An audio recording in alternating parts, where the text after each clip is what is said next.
akisema ya kuwa watu wamepora mali kwa maduka mpaka wamemaliza huko Kisumu. Sasa wameanza kupora maiti kwa mochari. Na umesikia mheshimiwa waziri wetu wa barabara akituambia yale yanatendeka. Mpaka wawekezaji wanahama kutoka Kisumu, wanatoa uwekezaji wao Kisumu wapeleke sehemu zingine. Watu wanaharibu mabarabara. Na wale wanaofanya hayo, yule anaowaongoza anawaambia anawaongoza waharibu mali, wapore mali ya watu wengine.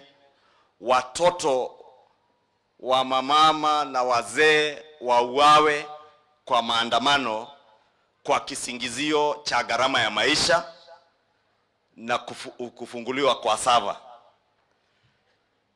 Na spika wangu ambaye ni wakili shupavu, huyu Papa wa Roma, na ni Mkatoliki mwema, kwa hivyo usema ukweli vile ulivyo, atakwambia pale Supreme Court tarehe 31 mwezi wa 8 hiyo sava wanauliza ifunguliwe.